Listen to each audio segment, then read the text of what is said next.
Friends, स्वागत है आप सभी का हमारे इस चैनल भीमरत्न एजुकेशन पर। तो फ्रेंड्स, आज हम पढ़ने वाले हैं exercise 1.2 class 10th math NCERT।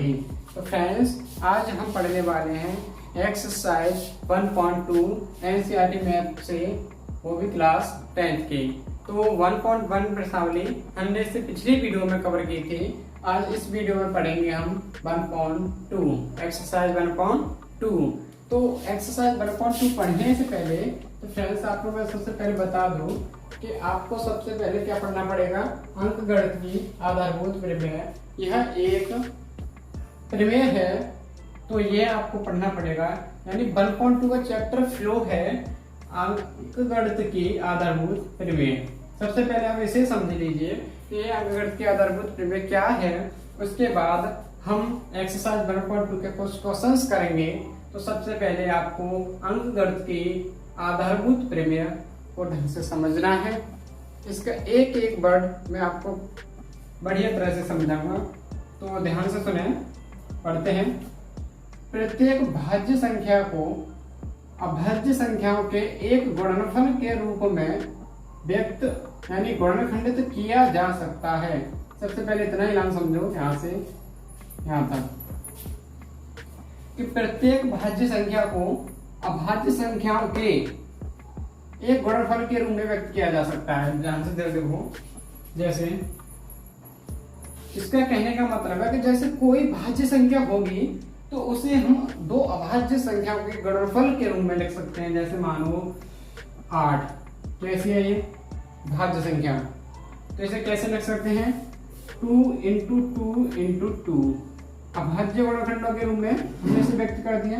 मान के चलो कि आपकी भाज्य संख्या ले लो 14, इसके गुणनखंड करोगे तो 2 × 7, तो इसे भी अभाज्य संख्या गुणनखंड के रूप में व्यक्त कर दिया। तो अंकगणित की आधारभूत प्रमेय बस यही कहती है कि कोई भाज्य संख्या है, उस भाज्य संख्या के हम गुणनखंड करें तो वह अभाज्य हो सकते हैं।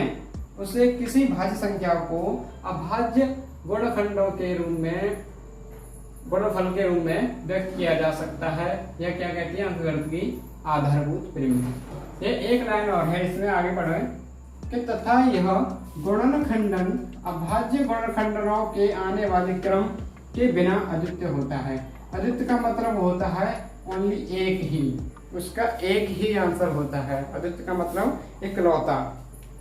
देखिए इस लाइन में क्या कहा गया है, तथा यह गुणनखंडन अभाज्य गुणनखंडों के आने वाले क्रम के बिना अद्वितीय होता है। मतलब देखिए, जैसे में हम करते थे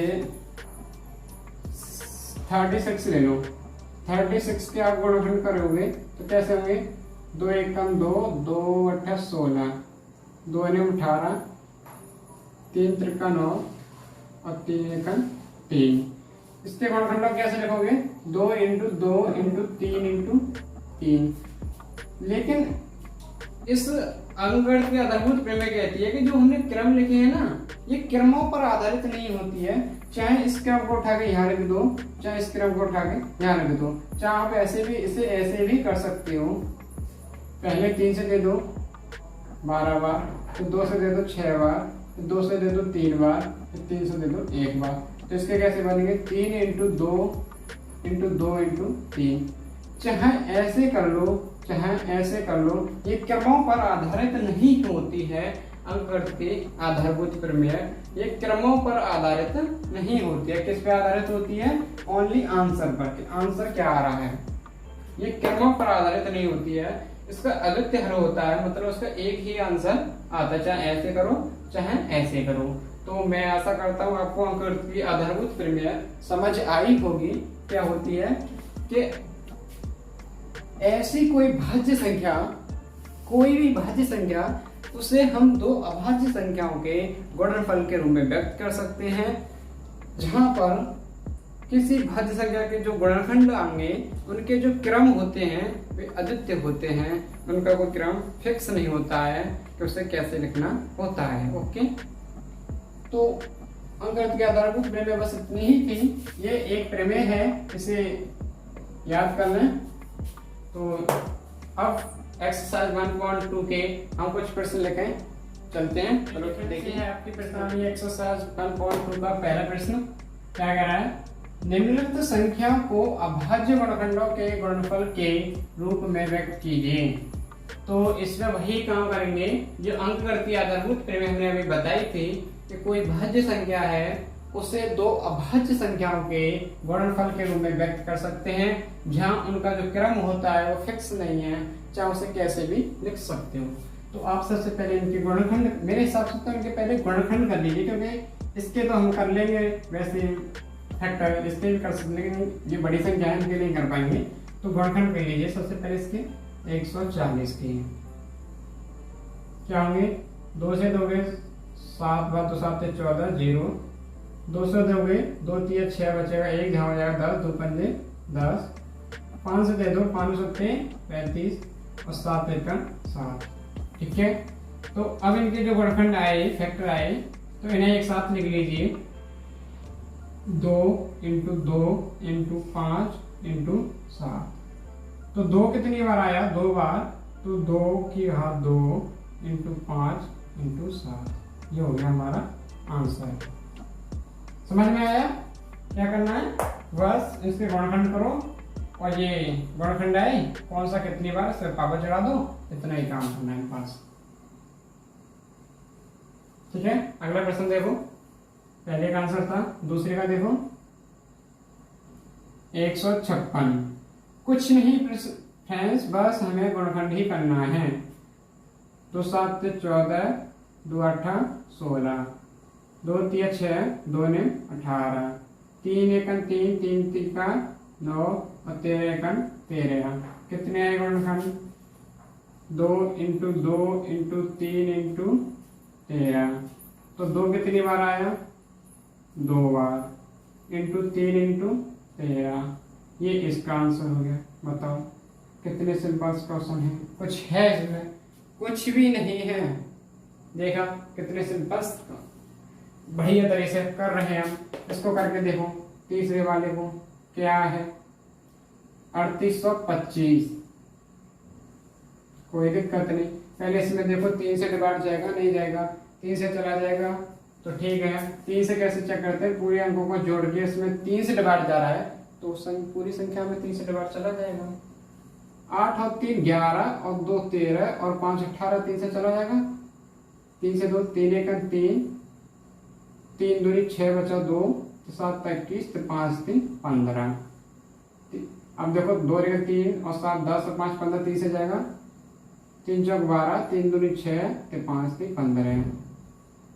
इसमें देखो 3 से जाएगा, 4 तो 6 5 11, 11 में 3 से नहीं जाता तो 3 से नहीं जाएगा तो 5 से ही जाएगा। 5 8 40, बचा 2 55 25। 5 से 2 5 सेकंड 5 बचेगा 3, जहाँ जाएगा 35, 5 7 35 और 17 एकन 17। तो कितने गुणनखंड आए, 3 × 3 × 5 × 5 × 17। तो कितना बना, 3 कितनी बार बना, 2 बार, 5 कितनी बार बना, 2 बार, × 17। ये हो गया फाइनली आंसर इसका। तो सिंपल बढ़िया क्वेश्चंस हैं और अच्छी तरह से समझ भी आ रहा है। चौथा क्वेश्चन देखते हैं, चलो कुछ नहीं है, बड़ा ही बेस्ट क्वेश्चन है। 5005 गुणनखंड करेंगे, 5 से जाएगा, सीधा सीधी बात है, 5 एकन 5 0 0 5 एकन 5। इसमें कितने से दोगे, क्या 3 से चला जाएगा, 3 1 और 1 2 नहीं जाएगा, 7 से जाएगा, 7 देखा 7 7 दूनी 14, ज्यादा हो जाएगा, 7 देखा 7 बचेगा 3, 7 4 28 बचा 2, 7 से चला जाएगा इसमें। 7 एकन 7 बचेगा 3, 7 4 28 बचेगा 2, 7 21।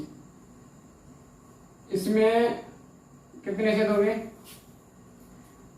11 से दे लो, 11 से चला जाएगा, 11 एकन 11 बचा 3, 11 3 33, 13 एकन 13। ठीक है, तो इसके गुणनखंड बने 5 × 7 × 11 × 13। इसमें कोई पावर ही नहीं बनी, ये तो यही हो गया इनके गुणनखंड। ठीक है, एक सवाल और है आपका भी, फिर उसके बाद आपकी प्रश्नावली समाप्त हो जाएगी। नहीं प्रश्नावली समाप्त नहीं होगी, एक सवाल और है आपका बी, उसके बाद आपका पहला क्वेश्चन फाइनल हो जाएगा।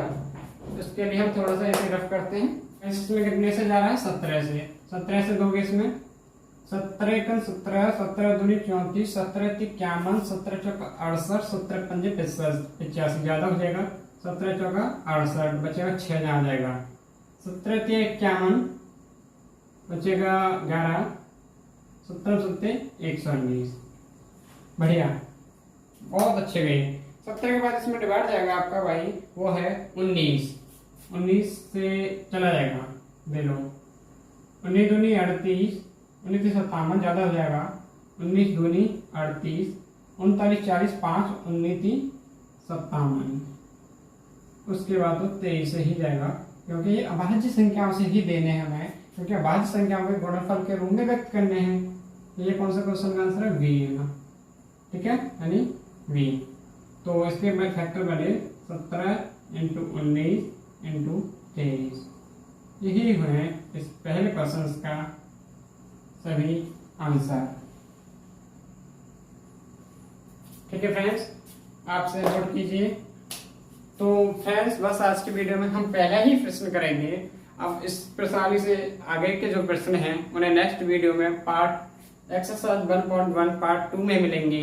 तो आपको फ्रेंड्स, अगर आपको हमारी वीडियो अच्छी लगती है तो इसे लाइक करें, शेयर करें और सब्सक्राइब करें।